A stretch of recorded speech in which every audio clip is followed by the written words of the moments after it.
Buenas tardes, iglesia. Que el Señor les bendiga.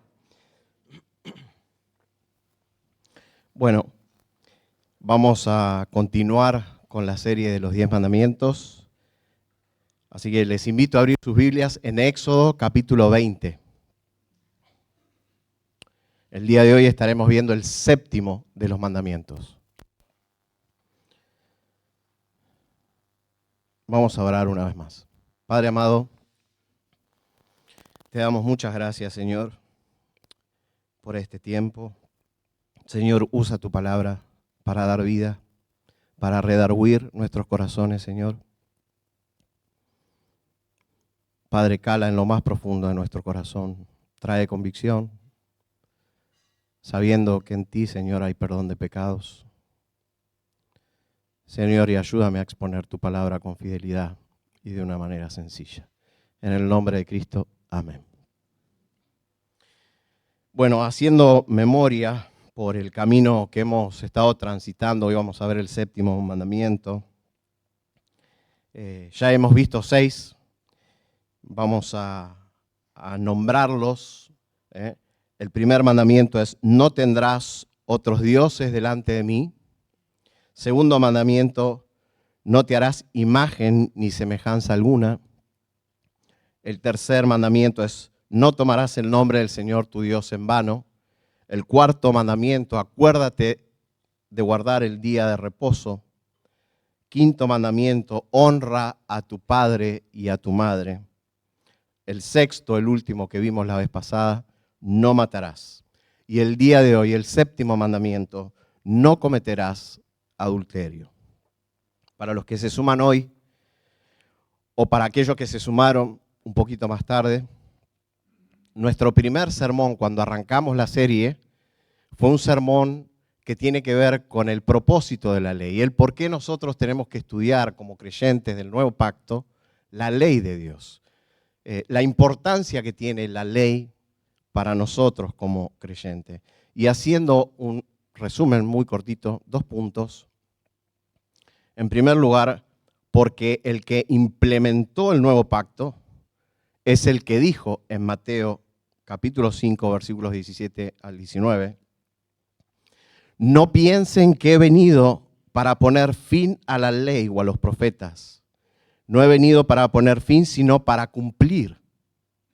Porque en verdad les digo que hasta que pasen el cielo y la tierra, no se perderá ni la letra más pequeña, ni una tilde de la ley, hasta que todo se cumpla.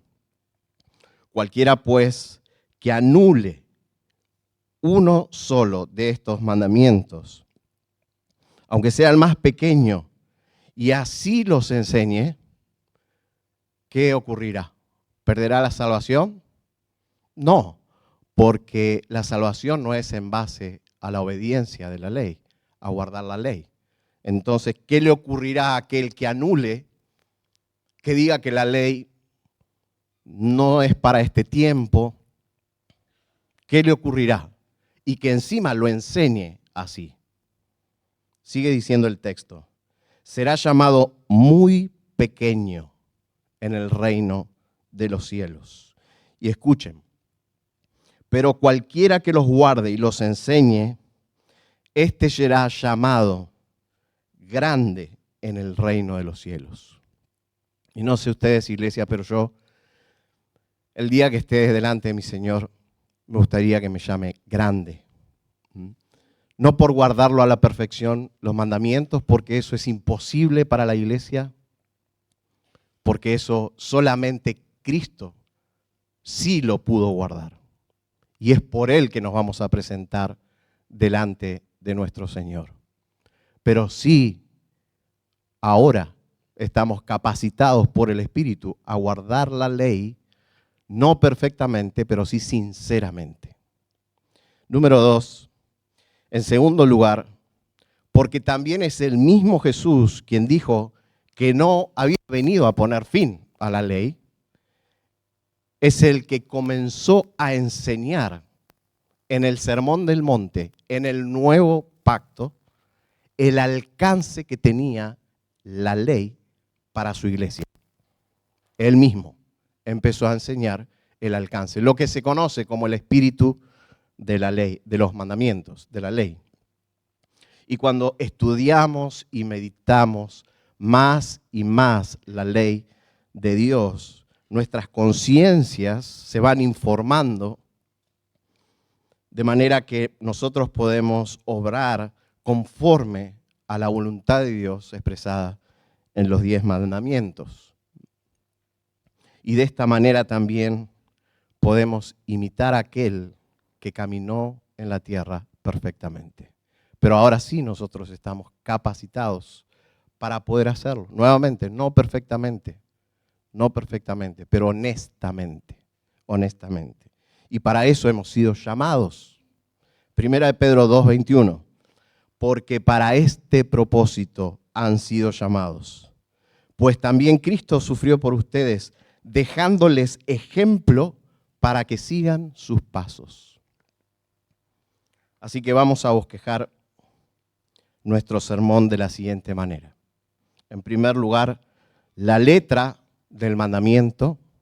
En segundo lugar, lo que vamos a considerar es el espíritu, el alcance de ese mandamiento. Y por último, algunas aplicaciones del mandamiento hoy para nosotros.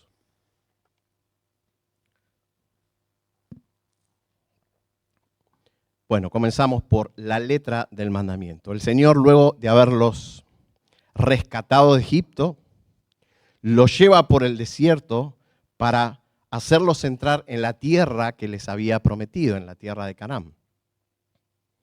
Y estando en el desierto y antes de entregarle la ley, eso ocurre en el capítulo 20, que Dios le entrega la ley al pueblo, pero antes de eso, en Éxodo 19:6, si me acompañan, el Señor les dice al pueblo: ustedes serán para mí un reino de sacerdotes y una nación santa. Ustedes serán una nación santa. Y en el siguiente capítulo, más adelante, en el capítulo 20, Él le comienza a dar la ley a su pueblo. Esos mandamientos que nosotros estuvimos recién repasando. Y al llegar al séptimo mandamiento, les dice: ustedes no cometerán adulterio. No cometerán adulterio. Mi pueblo no debe cometer adulterio. ¿Por qué? Porque ustedes son para mí una nación santa. ¿Qué es el adulterio? El adulterio es cuando en un matrimonio uno de los cónyuges tiene relaciones sexuales con otra persona que no es su cónyuge. ¿Y qué es la fornicación? La fornicación es cuando un hombre y una mujer tienen relaciones sexuales fuera del matrimonio. Y si bien existe una diferencia entre lo que es el adulterio y la fornicación, pertenecen a la misma familia de pecados de inmoralidad sexual. Es por eso que Dios muchas veces en la palabra se refiere indistintamente a estos pecados. Ambos son abominación a los ojos de Él, donde en uno se quebranta, se rompe el pacto matrimonial en el adulterio, y en el otro, en la fornicación, se desprecia, se ignora por completo el pacto matrimonial. Y en donde Él instituyó el matrimonio, Génesis capítulo 2, versículo 24. Por tanto, el hombre dejará a su padre y a su madre y se unirá a su mujer. Se casará con su mujer y serán una sola carne. Esta fue la idea original de Dios para el matrimonio. Formar una pareja que no sean dos, sino una sola carne. Pero claro, ellos venían de ser rescatados de Egipto, una nación completamente pagana, con costumbres completamente paganas, llena de inmoralidad sexual, y donde Dios los mandaba, donde Dios los dirigía, era una tierra donde también había pueblos completamente paganos y completamente con costumbres detestables a los ojos de Dios. Y el Señor se encarga de decirle al pueblo que ellos debían de ser diferentes, santos, apartados, que no debían seguir las costumbres del pueblo del que salieron, pero que tampoco tenían que seguir las costumbres del pueblo al que iban a entrar. Levítico 18, versículos 2 y 3. El Señor le dice a Moisés: di a los israelitas, yo soy el Señor su Dios. Ustedes no harán como hacen en la tierra, como hicieron en la tierra de Egipto, en la cual moraron, ni harán como hacen en la tierra de Canaán, a donde yo los llevo. No andarán en sus estatutos ni con ellos. ¿Qué debían ser ellos entonces? Una nación apartada, santa. Deuteronomio 7:6, porque tú eres pueblo santo para el Señor tu Dios. Así que el pueblo de Israel no debía cometer adulterio ni ninguna de las aberraciones que se nombran en Levítico 18. O sea, si Dios, hoy podríamos escuchar a Dios, Él no se avergonzaría ni se asombraría de las aberraciones que hoy ocurren en este mundo actual, en esta sociedad. Si ustedes tienen tiempo para leer Levítico 18, van a ver que las cosas que ahí Él prohíbe son aberraciones que hoy se cometen. Entonces, si alguno de los cónyuges, ellos no debían cometer adulterio, si alguno de los cónyuges era infiel a otro, cometiendo adulterio, ¿cuál era la pena? La muerte. La muerte era la pena. Levítico 20:10. Si un hombre comete adulterio con la mujer de otro hombre, que cometa adulterio con la mujer de su prójimo, el adúltero y la adúltera ciertamente han de morir. Deuteronomio 22:22. Si se encuentra a un hombre acostado con una mujer casada, los dos morirán, el hombre que se acostó con la mujer y la mujer. Así quitarás el mal de Israel. La pena de muerte para el adulterio la pena capital era la muerte. Cuando se cometía adulterio, Dios tomaba eso como un ataque directo a Él. Cuando alguien comete adulterio, eso lo toma Dios como un ataque directo a Él, porque fue Él quien instituyó en la creación el matrimonio, una institución santa, sagrada, inquebrantable, inviolable.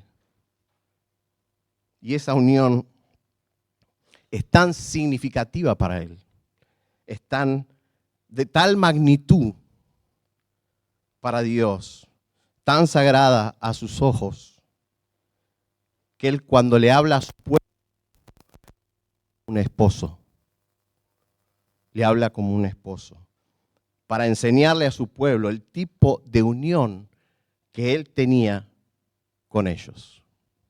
Isaías 54:5. Porque tu esposo es tu hacedor. Porque tu esposo es tu hacedor, tu creador. Es por eso que cuando el pueblo se apartaba de Dios para irse tras otros dioses, otros ídolos, Él como los llamaba adúlteros. Ustedes son adúlteros. Cometían infidelidad espiritual. ¿Se acuerdan que luego de Salomón, del reino de Salomón, el reino se divide en dos? El reino de Israel en el norte y el reino de Judá en el sur. ¿Y qué sucedió? Que ambos reinos se apartaron de Dios en algún momento. Dios envía al exilio y por eso Dios envía al exilio a Israel, al reino del norte, a Asiria, y luego envía a Judá a Babilonia por haber cometido adulterio, por haberse ido tras otros dioses. Fíjense lo que le dice el Señor al profeta Jeremías acerca de esto.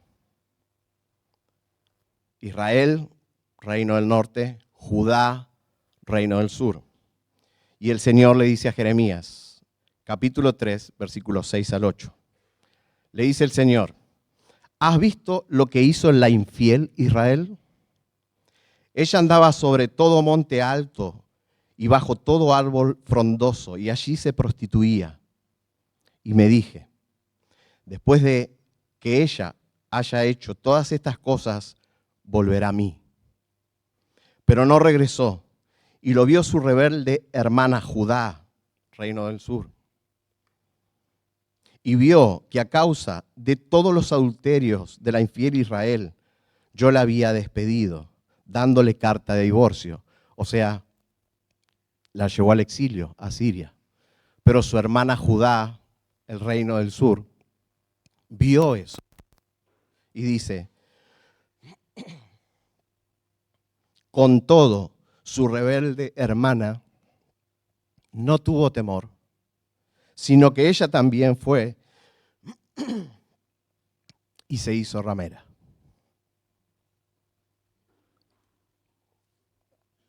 Entonces ven cómo la relación que Dios tenía con su pueblo, la manera de ejemplificar esa unión era de un matrimonio, de esposo, una unión sagrada, completamente inquebrantable. Y cuando el pueblo de Israel se apartaba de él, para Dios era un adulterio espiritual. Y en Números 25 encontramos al pueblo de Israel cometiendo adulterio físico y espiritual. Ese día en donde el pueblo comenzó a tener relaciones con mujeres moabitas y se mezclaban con estas mujeres que adoraban a otros dioses a la vista del pueblo, del resto del pueblo de Israel y a la vista, por supuesto, de Dios. La ira de Dios se encendió por ese adulterio y murieron 24,000 personas por haber cometido adulterio.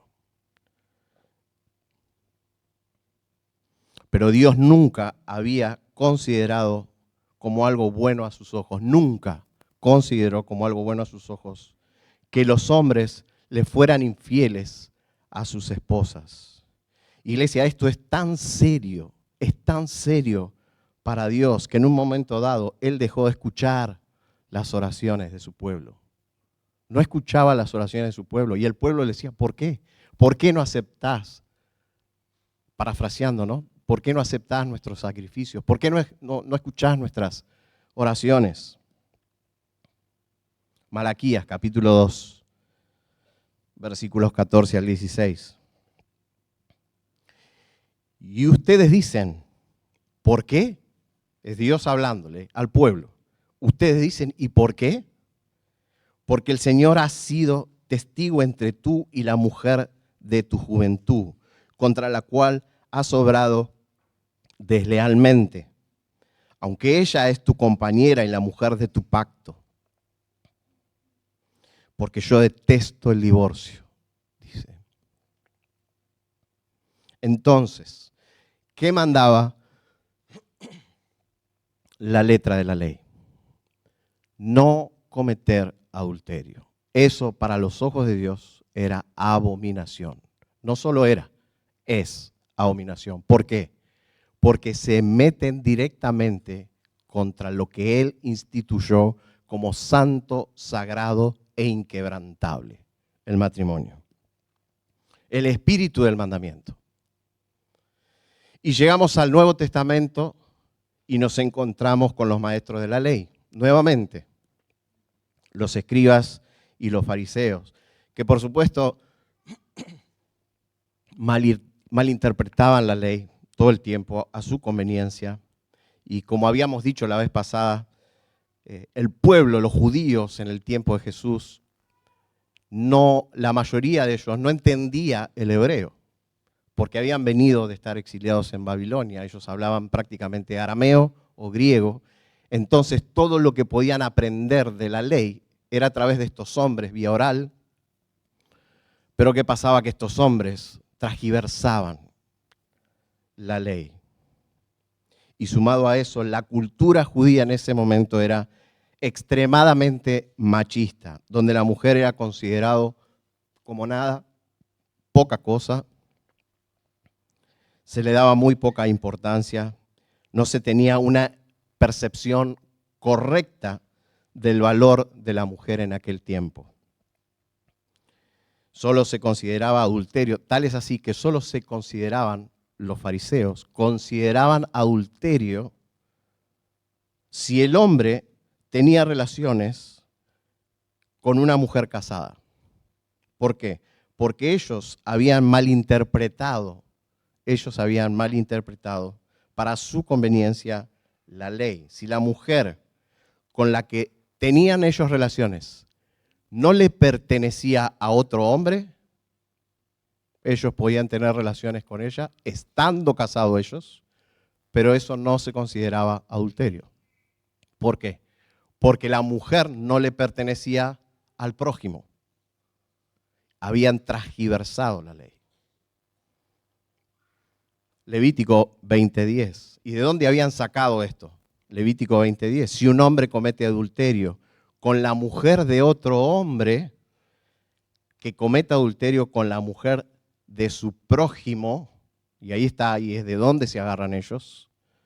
Si la mujer con la que tenían relaciones no le pertenecía a otro, no era adulterio. Solamente de esa parte de la Escritura se habían agarrado. Pero la Escritura continuaba diciendo, el adúltero y la adúltera ciertamente han de morir. Es como si no lo hubiesen visto esta parte. Es decir, los dos eran culpables, no solamente la mujer. Y eso lo sabían, solo que lo aplicaban cuando les convenía. Es por eso que cuando llevan a la mujer, en capítulo 8 de Juan, para tenderle una trampa al Señor, le llevan solamente a la mujer. Pero el hombre no está. Pero la mujer va y la pone enfrente al Señor, Juan capítulo 8, 4 al 6. Y le dicen, maestro, esta mujer ha sido sorprendida en el acto mismo de adulterio. Y en la ley de Moisés nos ordenó apedrear a esta clase de mujeres. ¿Tú pues qué dices? Decían esto poniendo a prueba a Jesús para tener de qué acusarlo. Pero claro, ellos sabían que la Escritura decía que los dos tenían que estar ahí, no la mujer. Y querían hacerle pisar el palito al Señor, como si Él no hubiese sido el que inventó la ley. Y si decía, bueno, apedréenla solamente a la mujer, ahí tenían el motivo para prender al Señor.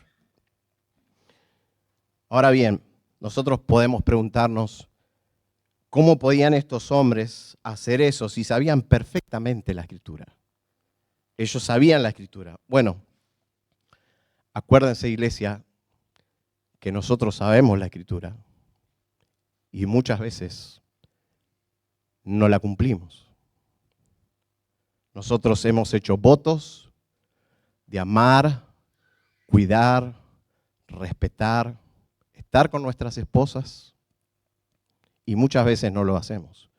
Y sabemos que eso es parte de lo que tenemos que hacer. Sabemos lo que la Escritura dice en Efesios 5.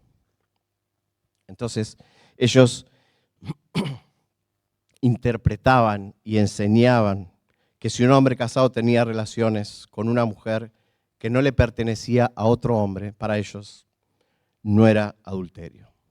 Hasta que aparece el Señor en el Sermón del Monte y pone las cosas en su lugar, con la correcta interpretación, con toda la autoridad de ser Él el creador del séptimo mandamiento y con la autoridad que solo Él tenía para poder interpretar y dar el espíritu de ese mandamiento. Mateo capítulo 5, versículos 27 al 28. Nuevamente, ¿cómo comienza el Señor hablando? Él no puede decir escrito está, porque la gente que estaba ahí no lo había leído, sino que habían oído de los fariseos. Entonces dice, ustedes han oído que se dijo. Es decir, ustedes vienen escuchando de los escribas y fariseos esto: no cometerás adulterio. Y eso era la manera en que explicaban, que interpretaban. O sea, solo se cometía adulterio si la mujer con la que te mantenían relaciones sexuales estaba con alguien, estaba casada. Pero yo les digo, dice el Señor, y acá les dice el espíritu de la ley, que todo el que mire a una mujer para codiciarla ya cometió adulterio en su corazón. Imagínense, hermanos, al escuchar esto, las caras de toda la audiencia presente en aquel momento. ¿Por qué? Porque varios de los fariseos que se jactaban de no adulterar, ahora se les estaba complicando. ¿Cómo? Todo el que mire a una mujer para codiciarla ya cometió adulterio en su corazón. No solo se comete el acto con el cuerpo, físicamente, sino con nuestra mente y con nuestros pensamientos, con el corazón. Cuando convenía a sus propósitos, ellos eran muy duros, como lo fueron con la mujer, pero cuando no les convenía, ellos pasaban por alto la verdad de lo que estaba escrito en las Escrituras. Hay un estudio que se hizo hace algunos años sobre el adulterio y la fornicación, y el resultado arrojó que el 80% entre hombres y mujeres han confesado que han albergado en su mente un deseo a estar dispuestos a tener una relación ilícita con otra persona si pudieran tener las garantías de que eso no iba a ser descubierto. El 80%. Lo que Cristo está ayudando, tratando a decirnos, a entender aquí es que el pecado del adulterio ocurre antes del hecho. Y es en nuestro corazón donde comienza. Es mi corazón el que peca y lleva a los miembros de mi cuerpo a la acción. Pero es mi corazón quien pecó, primeramente. Antes que eso, el pecado ya ocurrió en mi corazón. Antes que la acción ya ocurrió en mi corazón. Para ellos, esto que estaban escuchando era un golpe a su sabiduría. Porque los judíos habían hecho de la ley algo que nada tenía que ver con el corazón. Para los judíos la ley era totalmente externa, la ley. Pero ahora el Señor empieza lo mismo que no matarás cuando estás enojado con un hermano. El Señor te ve como un asesino. Ahora vuelve a decir esto. El problema era el corazón. Por tanto, para los fariseos era fácil jactarse de guardar la ley, pero el Señor está diciendo, a viva voz, el adulterio antes de ser físico es espiritual y es en el corazón. Dice J.C. Ryle, los hombres caen en privado mucho antes de lo que caen en público. Mucho antes. Y quizá la mayoría de ustedes ya se haya enterado de lo que ocurrió hace unos días. Y lo podemos decir porque la misma iglesia lo publicó en sus redes. Y el pastor principal de esa iglesia fue removido indefinidamente por haber mantenido una relación con una mujer. Uno podría pensar cómo un hombre con la sabiduría y la trayectoria que él tiene puede caer. Ya casi llegando al final de la carrera, con más de 70 años, con nietos, una familia hermosa.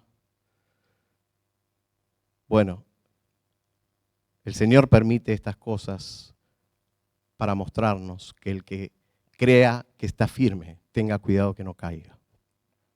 La carrera termina cuando termina la carrera, no antes, no antes.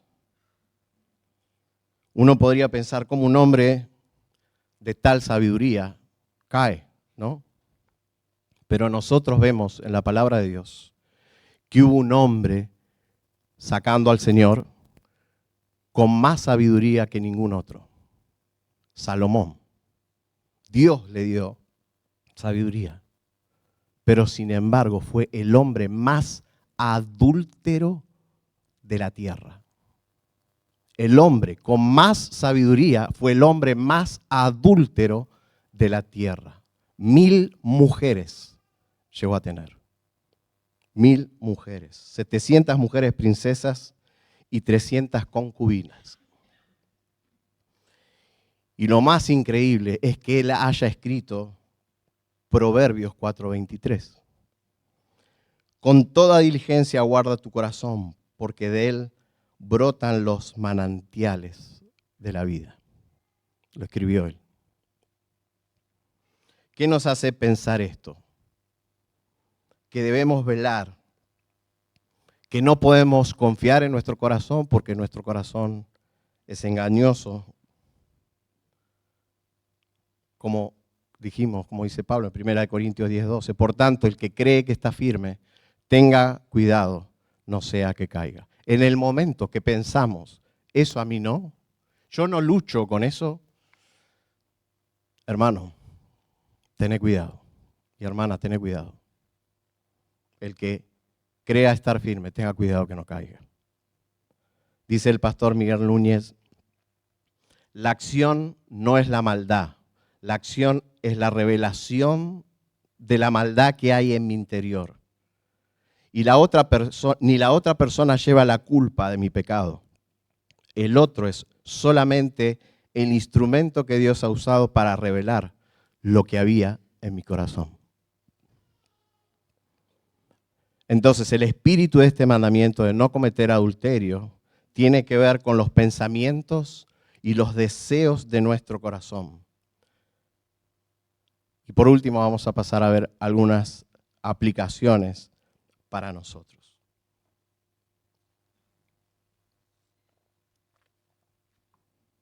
¿Qué no es pecado? ¿Qué no es pecado? La tentación no es pecado. La tentación inicial puede experimentarla cualquiera de nosotros. Cualquiera de nosotros podemos caminar, porque no andamos porque ser creyentes mirando para abajo o jugando al gallito ciego. No, nosotros caminamos, miramos y puede que una persona nos llame la atención. Puede que una persona nos llame la atención. Somos seres humanos. Pero ¿qué pasa con eso? ¿Qué es lo que ocurre después de que vemos a una persona que por algún motivo nos llama la atención? Bueno, eso es lo que nosotros estamos llamados a matar el pecado, a matar el deseo de la carne. Alguien dijo sabiamente, siembra un pensamiento y cosecharás una acción. Siembra una acción y cosecharás un hábito. Hermanos, permanentemente vamos a ver, nuestros ojos van a ver cosas que nos impacten, pero en ese momento es donde nosotros tenemos que automáticamente reemplazarlo por un pensamiento u otra cosa. Martín Lutero decía, no puedes evitar que los pájaros vuelen sobre tu cabeza, pero sí puedes evitar que hagan nido en ella. Y si no avanzaste más allá de esto que acabamos de describir, simplemente fue una tentación. No hubo pecado de adulterio. Fue una tentación. Pero debemos preguntarnos, ¿qué hubiese pasado si nosotros volvíamos la mirada? Siempre tenemos que evaluar nuestro corazón. Sí, podemos decir, gracias Señor, no caí, me ayudaste a resistir la tentación, pero hermanos, nunca crean que pueden resistir la tentación si no es por la gracia de Dios. ¿De qué maneras uno comete adulterio? Se considera adulterio cuando nos sentimos atraídos por una persona y alimentamos los pensamientos y dejamos que en nuestro corazón se produzcan cosas, emociones, pensamientos, ideas, imágenes con esa persona. Y no necesariamente tiene que ser un pensamiento teniendo intimidad con esa persona.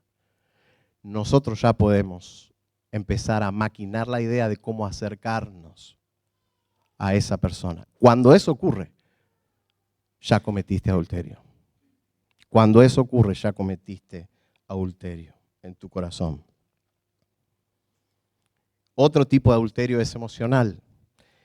Cuando nosotros, por lo general, cuando conocemos a alguien, que tenemos relación con alguien, y empezamos a tener una relación de amistad, de buena onda, y empezamos a hablar de cosas que con nuestro cónyuge no hablamos.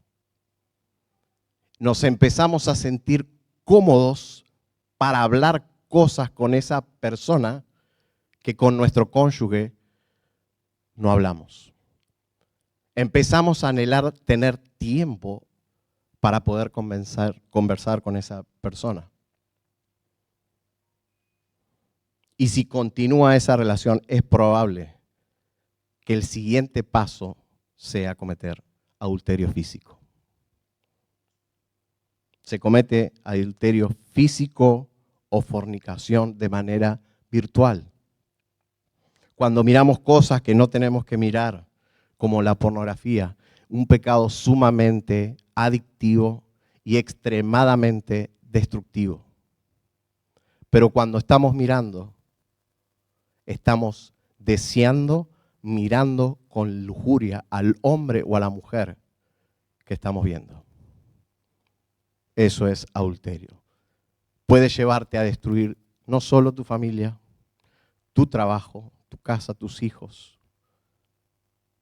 Es terrible. Y ese pecado es el que más ejemplifica el Señor en Mateo 5:28. Yo les digo que todo el que mire a una mujer para codiciarla, ya cometió adulterio con ella en su corazón. Lleva a la persona a la autosatisfacción. Destruye completamente el matrimonio. Destruye completamente un matrimonio. Es un pecado aberrante a los ojos de Dios y totalmente destructivo para quienes lo practican.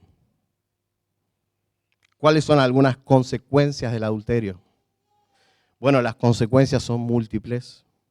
Este es un pecado que destruye familias enteras, como dijimos. Las garras de este pecado a veces ni siquiera podemos imaginar el alcance que puede llegar a tener. Es sumamente destructivo. Dice en Proverbios 6:32, el que comete adulterio no tiene entendimiento. El que lo hace destruye su alma.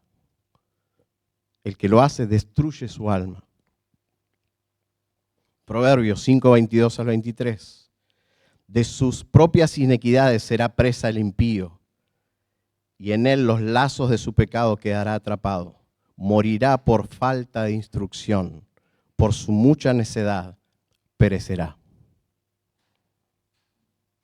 ¿Cómo evitar caer en este pecado? Bueno, en primer lugar, es el mismo Señor que dijo, luego de decir en Mateo, en el Sermón del Monte, que no solo se comete adulterio físicamente, cuando se lo hace físicamente, sino que cuando se piensa o se mira a alguien con lujuria, entonces también se comete adulterio. Inmediatamente después le dice a esta multitud en Mateo 5, 29 al 30, si me acompañan.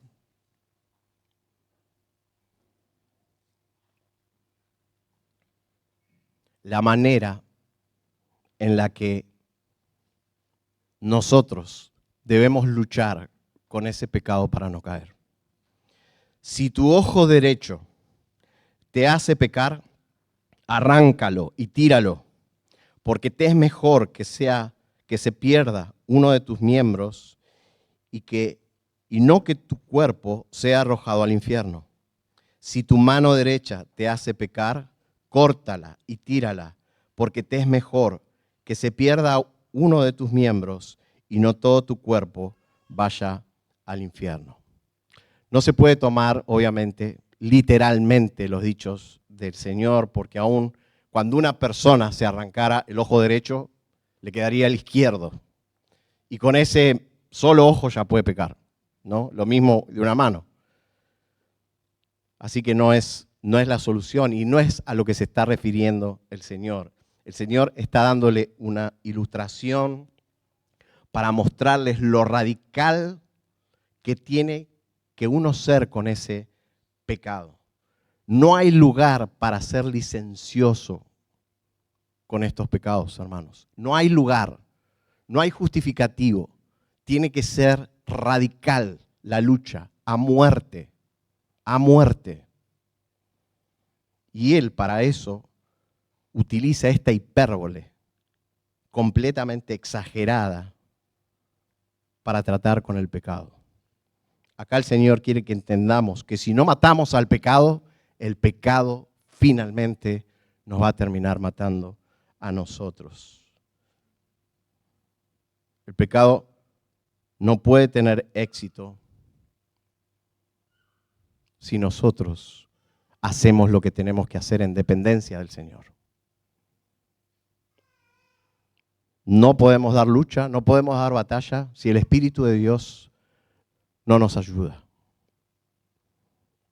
Podemos tener victoria una vez, 2 veces, pero no podemos eliminar, no podemos ser radical y extirpar por completo este mal. El Señor nos tiene que ayudar con su Espíritu.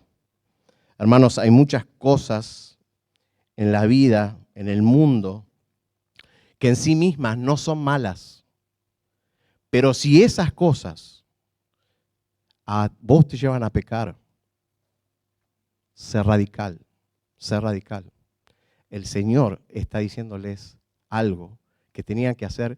El Señor les dio un cuerpo, nos dio un cuerpo. ¿Ustedes creen que nuestros ojos, nuestras manos son malas para el Señor? No, para nada, para nada. Pero Él dice, córtatelas. Córtatelas si eso te es ocasión de pecar. Entonces hay muchas cosas lícitas, buenas, pero que para nosotros pueden ser malas. El mal uso que hacemos de las cosas, todas las cosas son puras, dice, para los puros. El problema es que nosotros no somos puros, nosotros somos pecadores. Este es un mensaje que Él presenta de una manera tan llamativa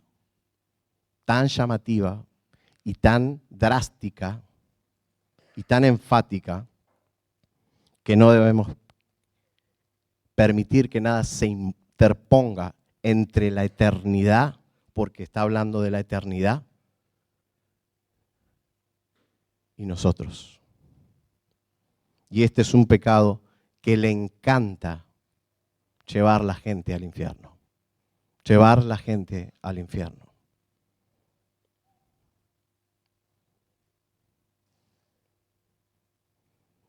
Este mundo, hermanos, da muchas cosas lindas, agradables a nuestros ojos. Pero nosotros debemos vivir como creyentes pensando en la eternidad, no en los placeres temporales que podemos tener en este mundo. A veces nos preocupamos mucho por esta vida, pero no nos preocupamos por nuestra alma y por nuestro espíritu, por nuestro destino eterno. En segundo lugar, la importancia que tiene de cultivar y cuidar nuestra intimidad con nuestro cónyuge. Hermanos, descuidar eso es letal. Si estás casado, tenés que cuidar y cultivar tu intimidad sexual con tu cónyuge. Y es lo que Pablo le dice a los Corintios, 1 Corintios 7, del 2 al 5. No obstante, por razón de las inmoralidades, que cada uno tenga su propia mujer y que cada uno tenga su propio marido, que el marido cumpla el deber para con su mujer e igualmente la mujer lo cumpla con el marido. La mujer no tiene autoridad sobre su propio cuerpo, sino el marido.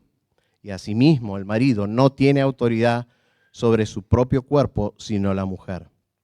No se priven el uno del otro, excepto de común acuerdo y por cierto tiempo, para dedicarse a la oración.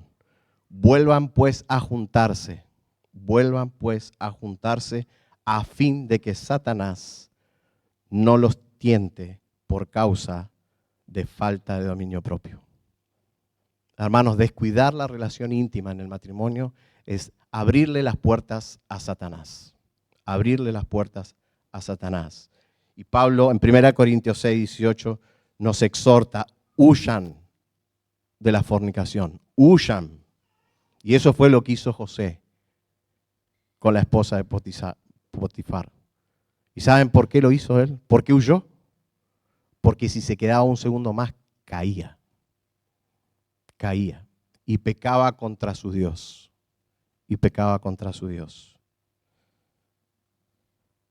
Colosenses, capítulo 3, versículos 5 al 6. Por tanto, consideren los miembros de su cuerpo terrenal como muertos a la fornicación, la impureza, las pasiones, los malos deseos y la avaricia, que es idolatría, pues la ira de Dios vendrá sobre los hijos de desobediencia por causa de estas cosas. Hermanos, este pecado es terrible. Iglesia, es tan serio este pecado del adulterio, tan serio para sus ojos, que Dios, que aborrece, según Malaquías capítulo 2, versículo 16, Él aborrece el divorcio, lo aborrece con todo su ser, pero por este pecado, Él da licencia al que fue ofendido a divorciarse. ¿Por qué? Por las consecuencias que acarrea este terrible pecado. O bien, también da el derecho de continuar a su cónyuge, si así lo desea, con el matrimonio, pero solo en el caso que el ofensor reconozca y muestre un sincero y verdadero arrepentimiento. Porque si eso no sucede y se continúa el matrimonio, esa unión sagrada para Dios pasaría a ser una unión indigna, irrespetuosa, es decir, se profanaría el matrimonio. Se aconseja siempre la reconciliación, porque eso es lo que glorifica a Dios cuando hay un adulterio. En tanto y en cuando el que cometió la ofensa verdaderamente esté arrepentido.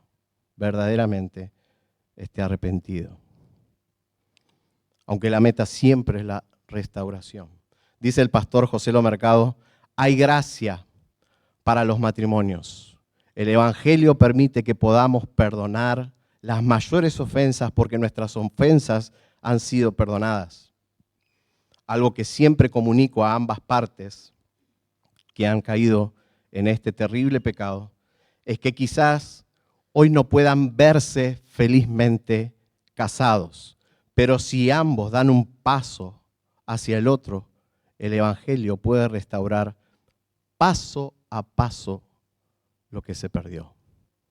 Paso a paso lo que se perdió. Iglesia, como cantábamos hoy, su gracia es mayor. Su gracia es mayor. Él puede restaurar. Él da vida a un muerto.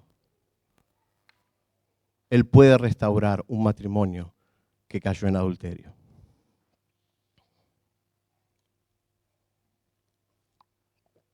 El Señor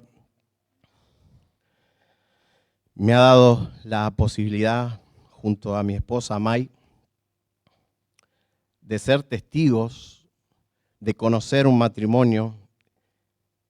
Ella creyente, él aún no lo era, y verlo derrumbarse a ese matrimonio por este terrible pecado.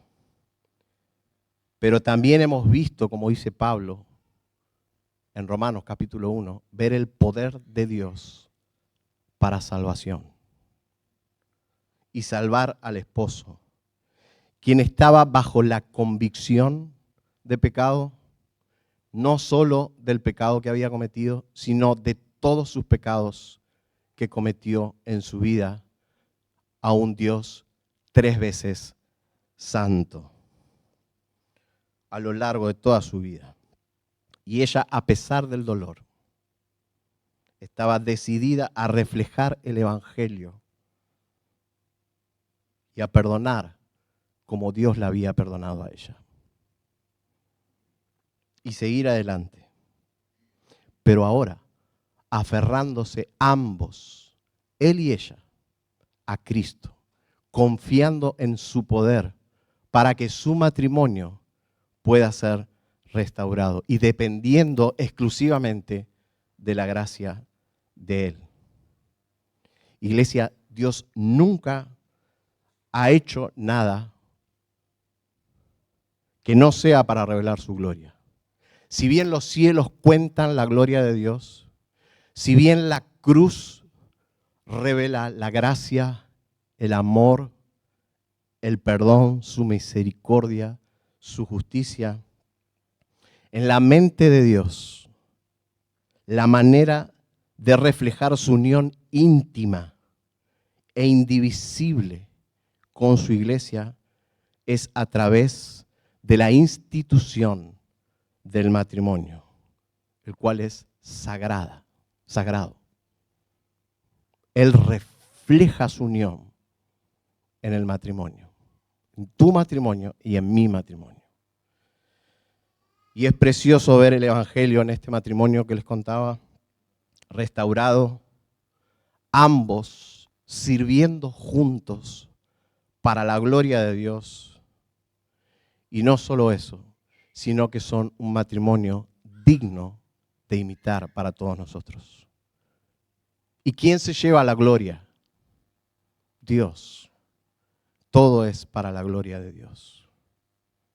Hermanos, hombres, a la luz de la palabra y volviendo a aquel suceso de Juan, capítulo 8, cuando le llevaron a la mujer al Señor que había cometido adulterio, que había sido sorprendida, y la pusieron en medio de ellos, lo mismo que escucharon aquellos hombres, si tuvieran la oportunidad, a la luz de la palabra, de escuchar lo mismo. El que de ustedes esté sin pecados, sea el primero en tirarle una piedra. Te hago y me hago una pregunta. ¿Podrías arrojar la primera piedra?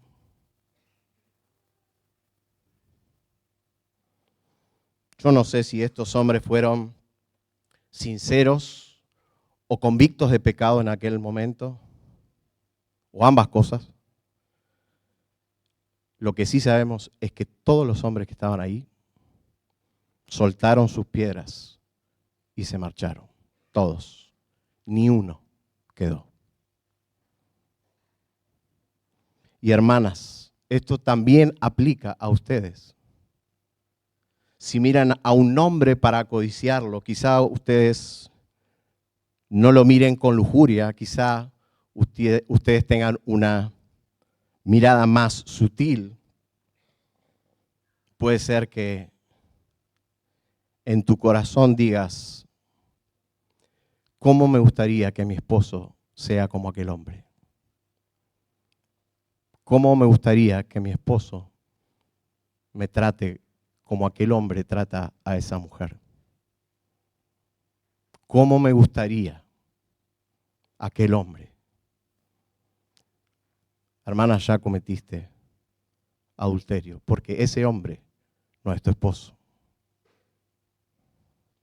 Te pregunto, ¿no deberías estar vos también junto a la mujer que estaba ahí para ser apedrada?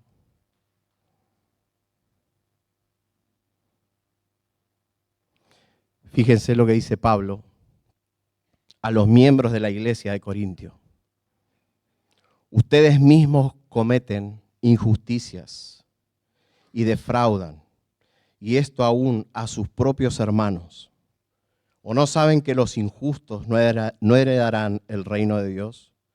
No se dejen engañar, ni los inmorales, ni los idólatras, ni los adúlteros, ni los afeminados, ni los homosexuales, ni los ladrones, ni los avaros, ni los borrachos, ni los difamadores, ni los estafadores heredarán el reino de Dios.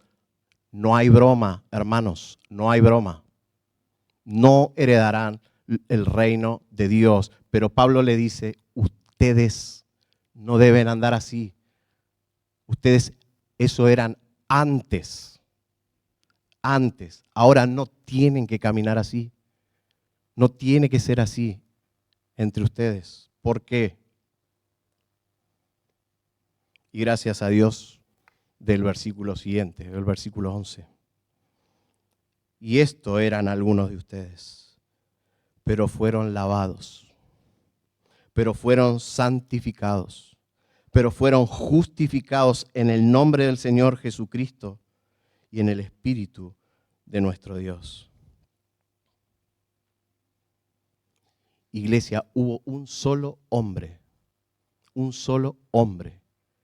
que cumplió el séptimo mandamiento. Y ese fue el Hijo de Dios, Cristo. Y gloria a Dios, porque es el novio de la iglesia, quien nos escogió a todos nosotros antes de la fundación del mundo para que seamos su novia. Juan el Bautista no solo presentó al Señor como el Cordero de Dios que quita el pecado del mundo, también en Juan capítulo 3 lo presentó como el novio de la iglesia. Y él mismo, el Señor mismo, se presentó como el novio de la iglesia.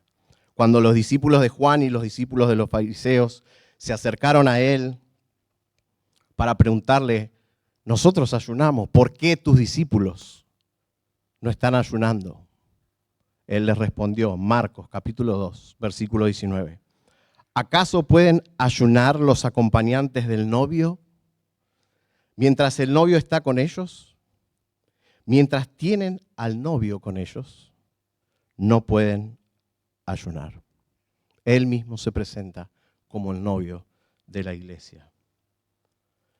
Nuestro Señor Jesucristo fue el único que cumplió el séptimo mandamiento.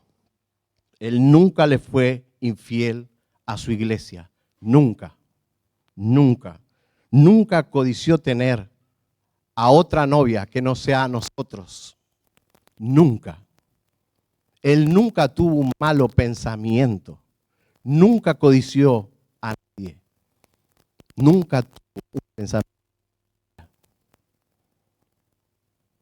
A pesar de que su novia fue y muchas veces le sigue siendo infiel. A pesar de eso, Él continúa perdonándonos, amándonos, lavándonos por medio de su palabra. De tal manera Él ama a su iglesia que dio su propia vida por su novia infiel, mostrando un amor sobrenatural e infinito. Y ahora su novia anhela que el novio regrese a buscarla para tener de una vez por todas y definitivamente la mejor boda jamás imaginada, las bodas del Cordero, donde por fin la esposa, hermanos, por fin la iglesia, por fin nosotros vamos a serle fiel para siempre. Y amigo que estás acá, hay una sola manera de que vos seas invitado a esa boda. Una sola manera. Y es que a la luz de la palabra te arrepientas de tu pecado, porque serás el día del juicio acusado de violar el 7º mandamiento. Solamente hubo uno, como escuchaste, Cristo, el que caminó, vivió, nunca pecó y cumplió la ley a la perfección. Pero sin embargo, Él cargó la violación de todos tus pecados, la violación que cometiste de sus mandamientos en todos los pecados. Él los cargó y murió en la cruz y derramó su sangre. Y si pones hoy tu fe en Él, que sí la cumplió, Él te otorga vida eterna y el perdón de los pecados. Vamos a orar. Padre amado, te damos muchas gracias por tu palabra, Señor. Gracias porque tenemos perdón. Gracias, Señor, porque podemos ir al trono de la gracia, confesar nuestro pecado y vernos tan puros a pesar de nosotros, Señor. Y eso es por la obra, Señor, salvífica de nuestro amado Salvador Jesucristo. Gracias, Padre. Señor, trae vida, convicción y que podamos seguir meditando, Señor, en este terrible mal, Señor. Que hoy en día podemos ver familias destruidas, Padre. Líbranos, Señor. Te necesitamos, Padre. Cuando creemos, Señor, que estamos fuertes, Señor, por favor, no permitas que caigamos. Guárdanos, Señor. Gracias por el Evangelio. Gracias, Señor, porque ya los mandamientos para nosotros no son gravosos, Señor. Ya no tenemos condenación, Padre. Gracias. Gracias, Señor. Te pedimos todas estas cosas en el nombre de Cristo Jesús. Amén.